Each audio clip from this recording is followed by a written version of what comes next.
एक और ट्विस्ट यहाँ पे आ गया, क्योंकि बैंगलोर ये नहीं एक्सपेक्ट कर रहा होगा पहली बात 142 को चेस करते हुए एट द हाफ स्टेज कि इतना लेट जाए, और लेट जाने के बाद एबी डिविलियर्स फिनिश नहीं करता। नहीं देखिए, आईपीएल में जैसे आपने कहा ना कि बेंगलोर एक्सपेक्ट नहीं कर रहा होगा, आईपीएल में आपको हर चीज एक्सपेक्ट करनी चाहिए कि कुछ भी हो सकता है। और ये देखा हमने एक बार फिर आज, और इससे पहले भी इस प्रकार की चीजें हुई हैं। और जो आखिर में जो टीम होती है ना कि जिसका कुछ नहीं, कोई ना कोई तो देखिए, ऐसा नहीं हो सकता कि उनके ट्रक के नीचे ना आए, किसी ना किसी ने तो आना ही था। तो अब आज रॉयल चैलेंजर्स बेंगलोर आ गई।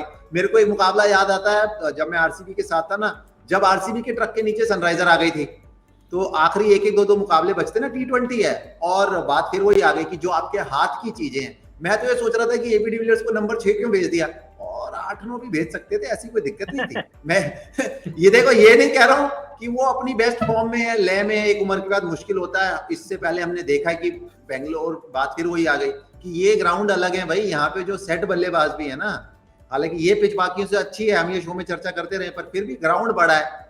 कोई ना कोई गेंद आपने देखा, जब स्लोअर वन भी जब आप डाल रहे हैं तो थोड़ी पिच में जेसन होल्डर जब अतिरिक्त उछाल, हाइट भी है उनकी, तो आसान नहीं आते के संगी ऐसे ही बड़े बड़े स्ट्रोक लगाना। और बीच के जो कुछ ओवर जिस तरीके से खेल चलाना, वो तो एक एंड पे ही खड़े हुए थे, उनके हाथ तो इतनी गेंदें आई भी नहीं, और अंत में आई फिर आपकी ना आखिरी 2 या 3 गेंद में 2 छक्के लगाने, हालांकि एक उन्होंने लगा दिया, पर फिर भी मुश्किल है, आसान नहीं। तो कहीं ना कहीं आगे चलते हुए इस रणनीति पे जरूर सोचना होगा। पहले तो केएस भरत थे, अब डैन क्रिस्टन भी हैं, तो रोल जो है ना अंत आते आते बिल्कुल रिवर्स कर दिया है। डैन क्रिस्टन साहब जो है ना 5, 6, 7 नंबर पे खेलते हैं, फिनिशर का रोल अदा करते हैं।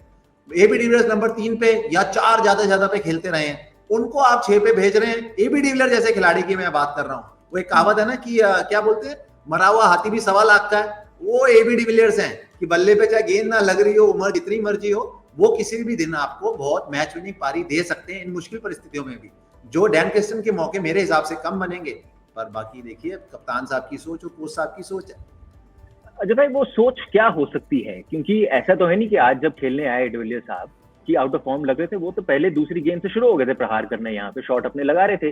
पर सोच क्या हो सकती है कि हम इब्राहिम बेंजामिन डिविलियर्स जो one of the greats of this game है, कि उनको फर्स्ट 10 में हम भेजना ही नहीं चाहते। क्रिस्टियन साहब, भरत साहब और मैक्सवेल ऑफ कोर्स फॉर्म में तो चल ही रहे हैं, तो उनका समझ सकते हैं, पर 2 बल्लेबाज उनसे पहले आपने भेजे। और नंबर 3 पे इस पूरे सीजन अगर आप देखें, अप डाउन यहाँ पे केएस भरत हमें देखने को मिले, डैनियल क्रिस्टियन देखने को मिले, वॉशिंगटन सुंदर है, लेकिन एक बारी भी एबी डिविलियर्स हमें यहाँ पे देखते हुए नहीं मिले। उम्मीद करते हैं आगे जाते हुए देखने को यहाँ पे मिले, जो एक खाली बाकी है ना, वहां पे एक बार दिख जाएंगे तो शायद और दिखने शुरू हो जाएंगे। सोच में यही पॉसिबिलिटी हो सकती है, क्योंकि देखिए हम बाहर से बैठ के आप देख रहे हैं, क्या पॉसिबिलिटी हो सकती है। आपने डैन क्रिस्टियन को खिलाया हुआ है, आपको पता है बिल्कुल फिनिशर है। जब टोटल 137 का था ना, मे भी शायद आपको लगा कि ये और मेरे को भी यहां से लगा कि इतनी मुश्किल होनी नहीं चाहिए, तो उनको ये इस मैच का फायदा उठा लें कि चलो डैन क्रिस्टियन को भी फॉर्म में ले आते हैं, क्योंकि उनकी गेंदबाजी चल पड़ी है ना, क्योंकि 2-3 मैच में उनकी गेंदबाजी काम आ गई है।